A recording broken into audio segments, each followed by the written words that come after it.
Scary and freaky, freaky and scary. Let's talk about weapons and Freakier Friday.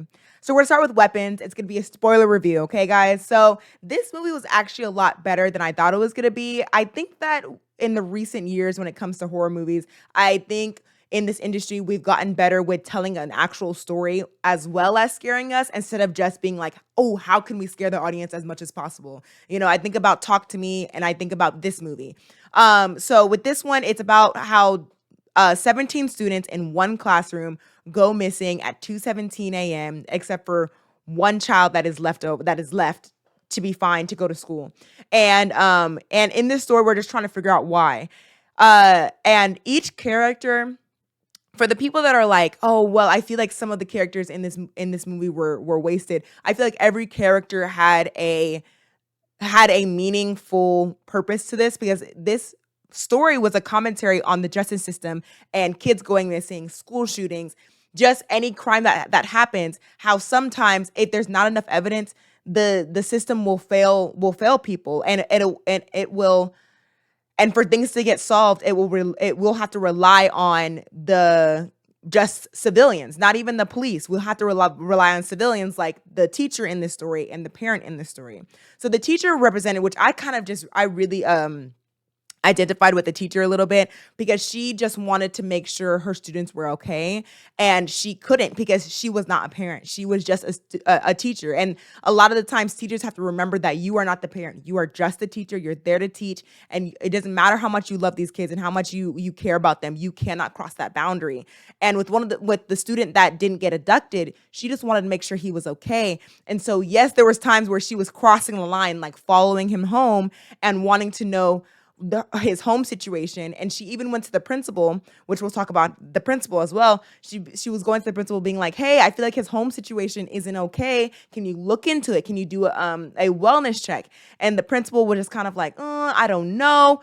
The principal represented a bystander in this situation where you're hearing all this information like, hey, do a wellness check. I don't think the police will. You're the principal. You're in some type of power. Can you do something, because this doesn't seem right? But the teacher was just kind of like wary and thinking about themselves, being like, I don't know if I should. He does end up doing a wellness check later in the movie, but it just kind of represented that. Then there was the parent of Matthew. That was I remember one of the students' names that got abducted, where the parent did not give up while the justice system while the police officers were giving up, being like, well, the kids left on their own terms, so there's nothing we can really do about it. But the parent was like, he was like, absolutely not. I'm going to find my son. I'm going to do whatever I can. And if he and the teacher didn't give up, if they both did give up, they would have never found those kids at all. They would have never found them. And that's so true when it comes to the justice system. I think the police officer also represented the police of today, because they get caught up in their own lives. They have a power complex where they're not thinking about the bigger picture of, hey, like I should be unbiased, but we're human at the end of the day. But as a police officer, I should be unbiased. I should be sticking to the justice system. I should be sticking to these rules, because I'm getting distracted by this crackhead. I'm getting distracted by these little things when the bigger picture is 17 kids are missing. We should be focusing on that. But he was focused on cheating on his wife. This crackhead that punched him in he punched him in the face. All these things. Now going to the crackhead is, I'm saying that a lot. The crackhead represents people's greed. The crackhead, he knew where these kids were, but he didn't immediately report it. He was like thinking about how he would make money. That was his own thing. And I feel like that's how a lot of people would think. They would be thinking about, how am I going to make this $50,000, rather than, oh my gosh, there's 17 kids in this basement. Let's save these children. I'm not thinking about money, but that represents the greed and the selfishness in our world. Each character, I have them written down. I want to make sure I got everybody. And then the little kid represents just kids. It's so hard, and that's why I as a nanny, I try to tell kids to speak up as much as they can, and I don't punish them. I punish them as little as possible for speaking up for themselves. I tell them to question all the time. Ask why, and don't stop asking why. It doesn't matter how much it annoys. It doesn't matter how much it annoys me. I have to take a breath and be like, Okay, why it's this way because this is how the world works, or let me actually find the reason why, because even I don't question. Sometimes I forget to question why, and then I do look it up and I'm like, you know what, we could do it differently. Why do we have to do it that way? You know? And so that kid represents like how some kids feel powerless because they live in a world of adults that know more than them. So they're just like, this is how the world is. And so I just feel like that student represented that, and he couldn't speak up for himself because he was trying to save his parents and save his friends and things like that. And of course, when I finished watching this movie, I was like, man, I feel like the ending fell short because we didn't really get a why. Like, why did she take these kids, and what was the purpose of her doing all of this? I was like, we didn't really get a why. But then I really sat on it and thought about it, and we don't get a why most of the time.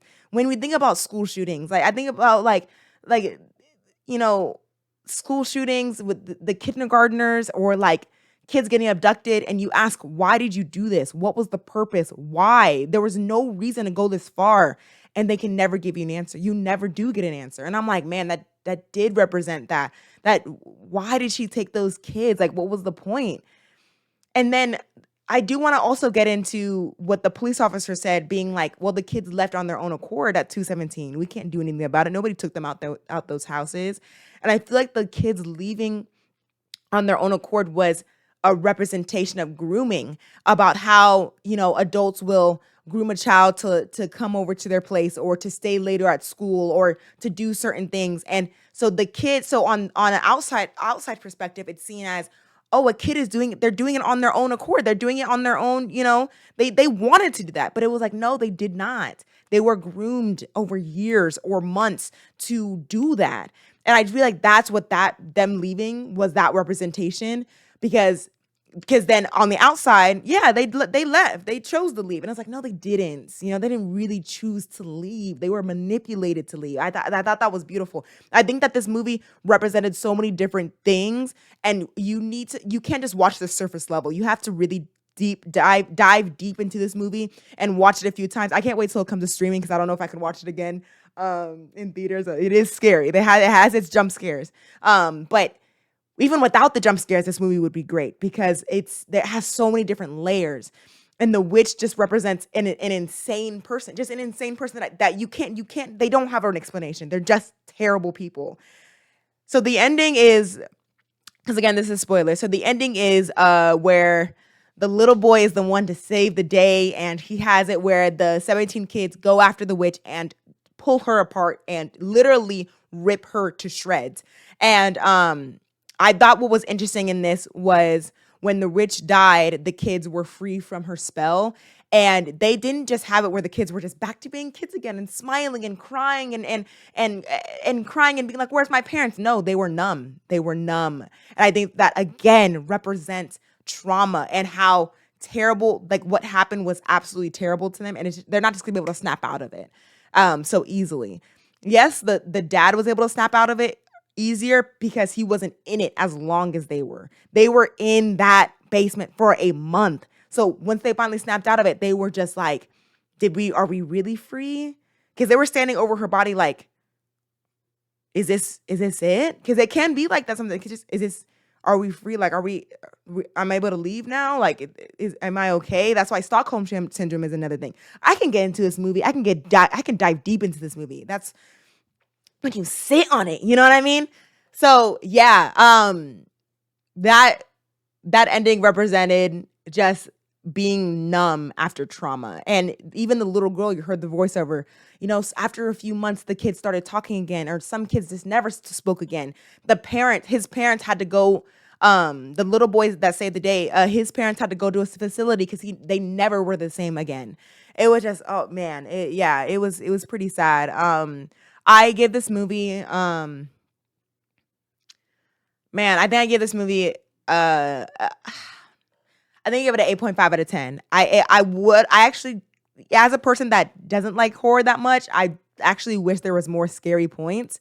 I feel like there could have been more suspenseful and more jump scares. I feel like that kind of threw me off a little bit, that there wasn't enough. There was probably like two or three. I'm not even gonna count. There's probably like 2 or 3 jump scares in this movie, and the rest of it's just kind of like an investigative kind of movie. So I feel like it could have been more there.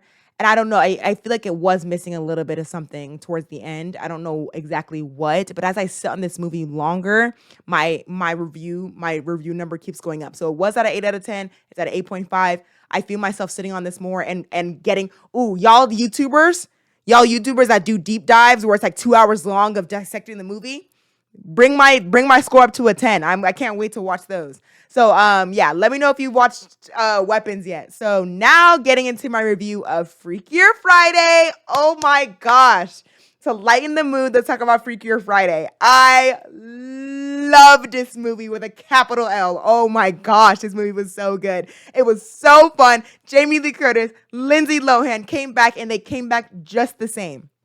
So my thing when it comes to reboots, sequels, reboots, already said that, requels, I mean, or just doing something again, you better bring everybody back. And they absolutely did. They brought back Jamie Lee Curtis, the husband, Lindsay Lohan, Chad Michael Murray. They brought back the brother. They brought back the singers.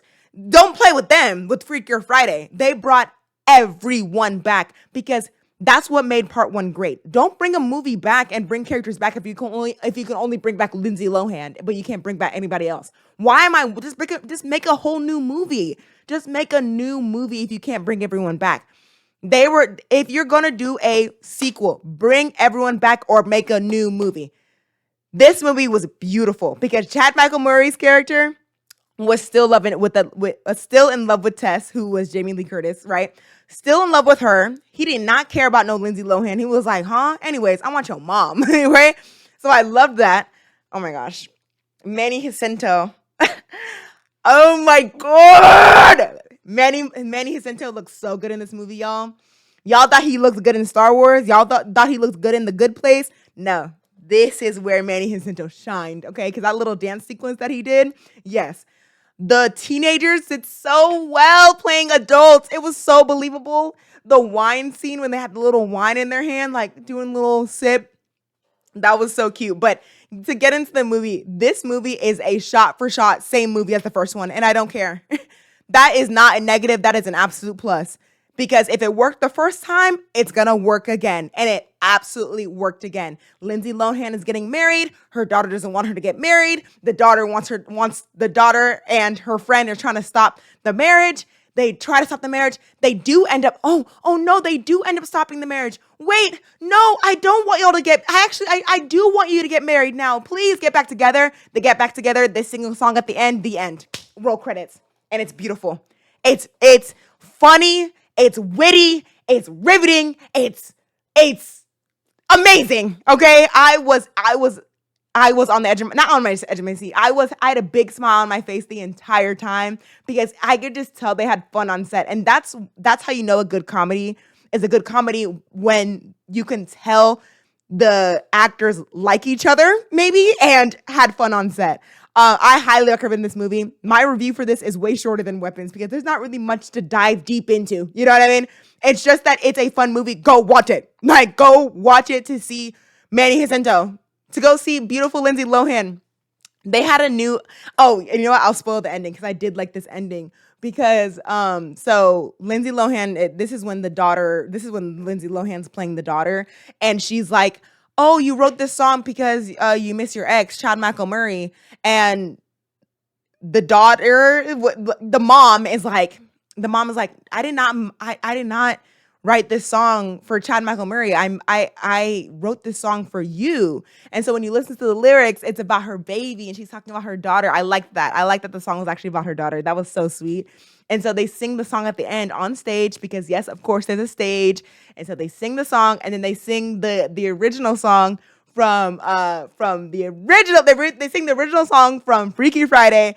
I forgot why am I forgetting how it goes right now? But they do, and I was absolutely rocking out, singing along. I don't care. I thought I was in a theater, okay? I was absolutely singing along because I felt like a kid again. I watched Freaky Friday 101 times growing up. So when I heard that this movie was coming out, I was actually very, wary about it because I was really scared that they were going to ruin my childhood. They did not. I will be watching Freakier Friday 102 times. I actually want to go back to theaters just to watch it again. I love this movie. What's my rating for it? 10 out of 10. I don't care. The thing is, Alea, why wouldn't you give Weapons a 10 out of 10? Because I'm actually because with Weapons, it's serious. I'm giving it a genuine review with Weapons. But when it comes to having fun, if I had a lot of fun, you get an automatic 10 out of 10. Like you get an automatic 10. So I had so much fun. It's an automatic 10 out of 10. I can't even give it a real review. I'm sorry. And nostalgia worked on me. Aww. Anyways, guys, that's my review for Weapons and Freakier Friday. If you watched any of those, let me know down in the comments. If there's any other movies that you want me to watch, let me know. Make sure to like and subscribe. I'll see y'all next time. Bye.